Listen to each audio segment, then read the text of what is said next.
Hi everyone, I am going to be doing a short speech on incarceration here in the US. Um, just gonna state some facts and present some information on how I feel about the American incarceration system. In case you all didn't know, which I'm pretty sure some people don't know, America does have the largest amount of inmates incarcerated here. Um, Approximately 2 million at the moment. About 2 million people either in prison or in jail, basically locked up.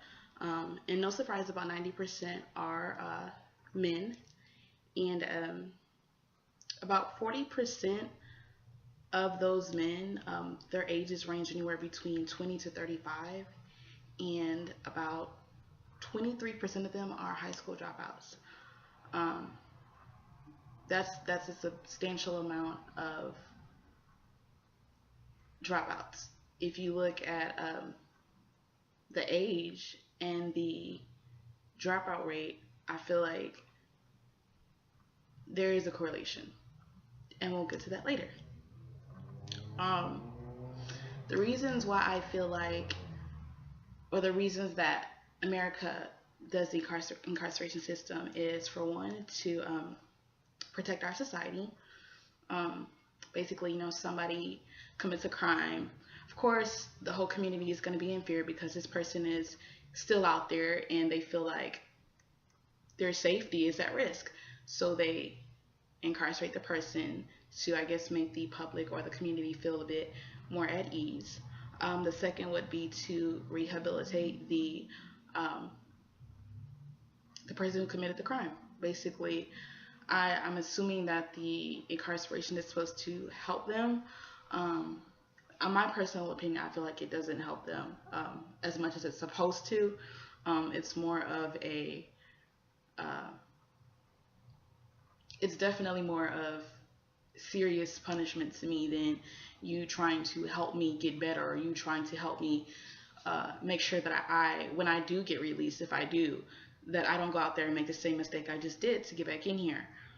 The third thing, of course, is the punishment. You do the crime, you do the time. Basically, that's it. Um, let's talk about race. Believe it or not, which I'm pretty sure a lot of people already know this already, um, blacks or African Americans make up a ridiculous amount in numbers for the inmates in the incarceration system. And about 12%, believe it or not, when I was referring to the dropout rate and the incarceration rate, 12% of whites or Caucasians, the ones that are in there, about 12% are dropouts. But when it comes to the African Americans, about 37% of the African Americans in there are dropouts. That gap in between, for me, that's ridiculous. That just shows, this may lead to this. Because if you look at it, there's nowhere, the whites that are incarcerated are nowhere near the amount of blacks that are incarcerated.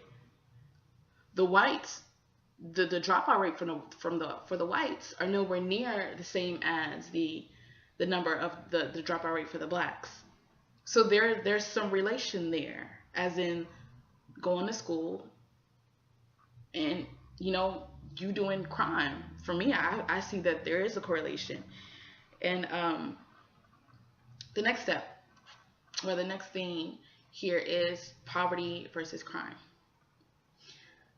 I definitely feel like poverty is related to crime. A lot of people, especially in the African American community, um, some of them don't grow up, having things that other people have.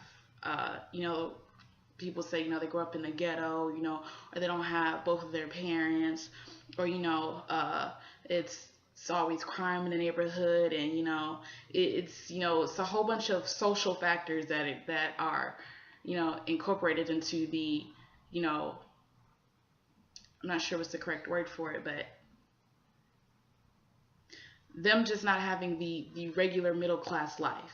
You know what I'm saying? It's just poverty. Your parents, you have a single mom that doesn't make, you know, the regular, I don't know, 30, 40 grand a year.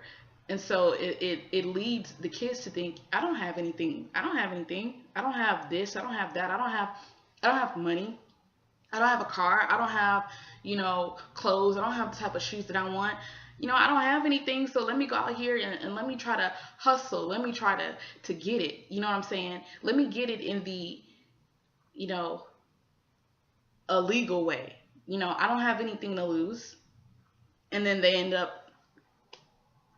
stealing, robbing, even sometimes killing off of impulse. And it's not just for the African Americans. It happens with Hispanics, Latinos. It also happens, believe it or not, with whites. They're not exempt from this either. But it's more common with the African American. And I definitely believe that when you grow up in poverty, it does lead to crime. You feel like, it just reminds me of Hirsch. I'm not sure if I'm saying his name correctly. Hirsch's theory, or Hirsch's control theory, basically saying that the social control depends on basically your anticipated consequence. It's like if you feel like you don't have anything else to lose, or if you feel like I didn't have anything else to begin with, so you locking me up or whatever is not going to do nothing to me. I've already, I already feel like I've been locked up. It doesn't prevent them from not doing the crime.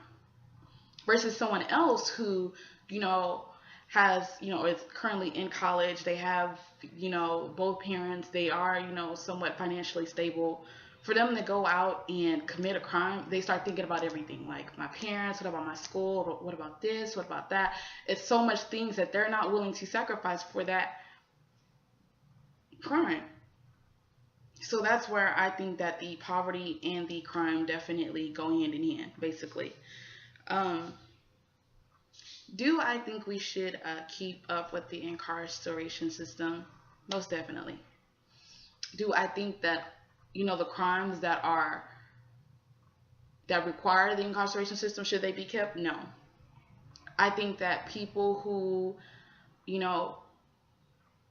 jaywalkers, people who owe traffic tickets, people who prostitutes, people like that should not be in prison with, murderers and rapists. Those two are not equal to me. I understand crime is crime, but that's the reason why our system is it's so crowded to begin with. Like, why are we all of these petty crimes? I feel like we need to divide this system up. There should be two. One for, the murderers and rapists and, the robbers, these huge crimes. And then the other ones for, like, burglary and, theft and, DUIs, all those people who need help, prostitution. They should be in a separate category, but not incarcerated. It's like every little thing you do is straight, jail or prison. It's no time to fix yourself up. There should be a step before you get to prison. It's like, okay, here's the chance we're going to give you. This is what you have to do. I feel like there should be something to come up with that. Some kind of system before they, just straight throw you in a jail or straight, say, here's the prison time. Some people need time to fix up their act. I understand that some people may do the crime again, but some really won't. And I feel like we're not giving them that chance. We're just throwing them in jail, and it's just getting crowded and crowded and crowded and crowded, and it's ridiculous. We should keep the incarceration system, but the crimes that we need to sift out, which ones are worth, being incarcerated for, and which ones aren't.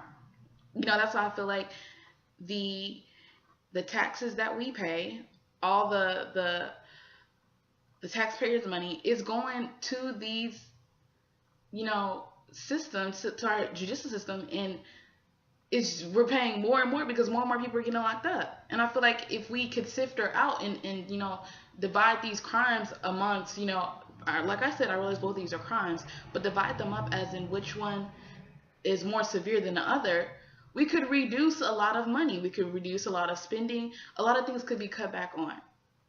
But Unfortunately, I'm not sure if we'll ever get there. I really do think that we should do something like that. There should be a change in that aspect. Okay, and I am all finished. So that is my view on America's incarceration system. Hope you like it. Thank you.